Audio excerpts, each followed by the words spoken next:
When four Saudi princesses bravely spoke out about being imprisoned by their own father, King Abdullah, the news shocked the world. For over 2 decades, they were reportedly subjected to harsh and cruel treatment, abused, isolated, and even starved. A doctor who worked closely with the royal family later revealed disturbing details about the strict control and suffering these daughters endured behind the palace walls. Why would a father confine his own children? And where are these princesses now? Watch the full video to find out. Don't forget to like the video, subscribe to the channel, and hit the bell icon to get notified as I upload a new video. Let's go on. The House of Saud, to which King Abdullah belonged, is one of the most secretive royal families in the world. King Abdullah ruled Saudi Arabia for over 2 decades, from 2005 until his death in 2015. During his reign, he amassed enormous wealth, estimated at over $18 billion, making him one of the richest monarchs in the world at the time. Over his lifetime, he is believed to have had around 30 wives and fathered more than 40 children. Among those children were Princesses Sahar, Maha, Hala, and Jawahir, daughters of one of his wives, Princess Al-Anud al-Fayez. She came from a noble and prominent Jordanian family. When she was just 15 years old, her uncle arranged her marriage to Abdullah, who was nearly 50 at the time and serving as commander of the Saudi National Guard.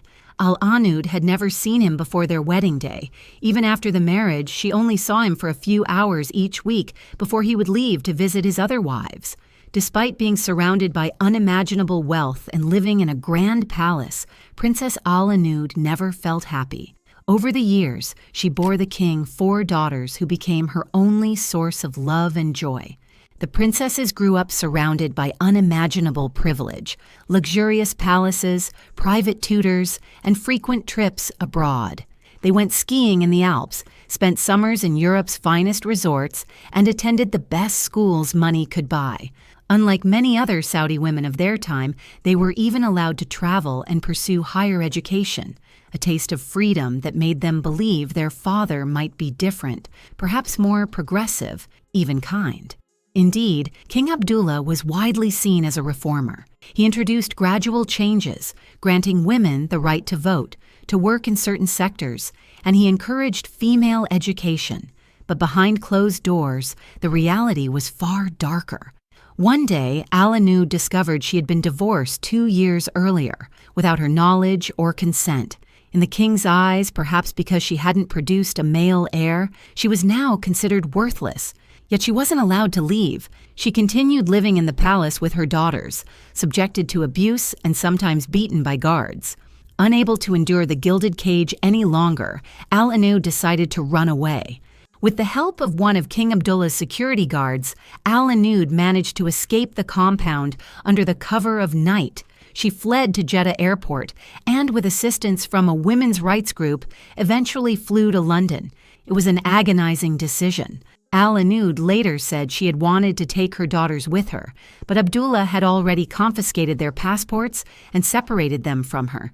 She believed their lives would still be better than hers, that he would not mistreat his own children. "Leaving my daughters was very difficult, but I never thought they'd be hurt," she said. "After all, they are the king's daughters too." But she was wrong. Soon after her escape, Abdullah began tormenting their daughters. Sahar and the youngest, Jawahir, were locked in one section of the palace, while Maha and Hala were kept in another, small, dark, and decaying rooms. According to their mother, the villas were far from luxurious. Pipes leaked, windows were broken, and the walls were crumbling. A surveillance tower was even built to watch them around the clock. The conditions were brutal. Men were reportedly sent into the houses to beat the princesses with sticks. Sahar recalled constant threats from her father, who told her that death was the only way out. As the princesses tried to make their voices heard, their situation only grew worse. The more they resisted, the harsher the punishment became. Guards cut off their access to phones and the internet, isolating them completely from the outside world. They were deprived of even the most basic necessities: food, clean water, and medical care. At times, they went several days without proper meals. But was that cruel treatment really just because their mother escaped? Not entirely. The princesses were also being punished for their outspoken nature, for daring to question the deeply rooted traditions of their country. They openly criticized the kingdom's harsh restrictions on women and rejected the idea that every woman must live under the control of a male guardian. According to reports, they repeatedly voiced their desire for equality and called for reforms within their circles, behavior that the royal court saw as defiance. In a society where silence was expected from women, their courage was seen as rebellion. In 2014, their suffering finally reached the outside world when the princesses secretly contacted human rights organizations and gave interviews to international media, revealing the conditions of their captivity. "We are being held captive. Our father, the king, is responsible. It's horrible. You're completely isolated. You feel alone. It's psychological torture," Sahar said in a video testimony to Channel 4 News. In London, their mother staged protests outside the Saudi Arabian embassy, holding signs and demanding her daughter's release. She even wrote an open letter to President Obama, pleading with him to use his influence to pressure the Saudi government. Al-Anud also gave interviews to various media outlets, keeping her face hidden while speaking openly about her daughter's suffering and the injustices they endured. But despite her relentless efforts, no one seemed willing to help. Her pleas were met with silence from Western governments and international organizations. When confronted about the scandal, the Saudi embassy in London dismissed it as a private matter. After King Abdullah's death in 2015, many hoped that his successor, King Salman, would intervene and free the sisters. But things only grew worse. The princesses were completely cut off from the world and never heard from again. Those who had once been in contact with them suddenly lost all communication, as if the earth swallowed them. However, one man who had worked closely with the Saudi royal family later broke the silence: Dr. Dwight Burdick, an American physician who had served as a medical consultant for the royals. His revelations to The New Yorker were deeply disturbing. According to him, the princesses were reportedly drugged with sedatives to keep them docile and obedient. Princesses Hala and Maha, in particular, became heavily dependent on alcohol and illicit substances, addictions born from years of forced sedation and trauma. Burdick also revealed that they suffered from severe malnutrition. During his visits, he began secretly smuggling food to them.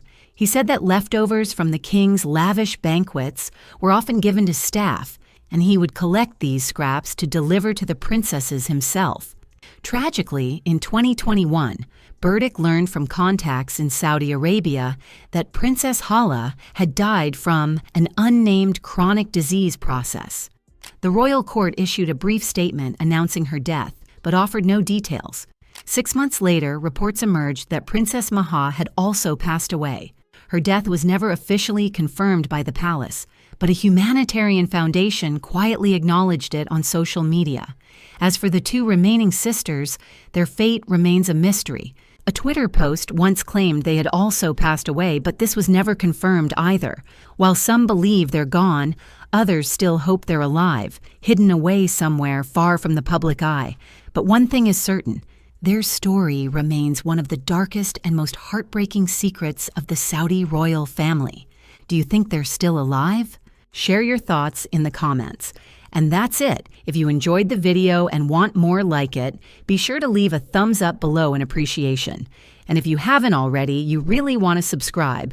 Subscribe to my channel and tick the bell icon so you get notified as I upload a new video every week. See you in the next video.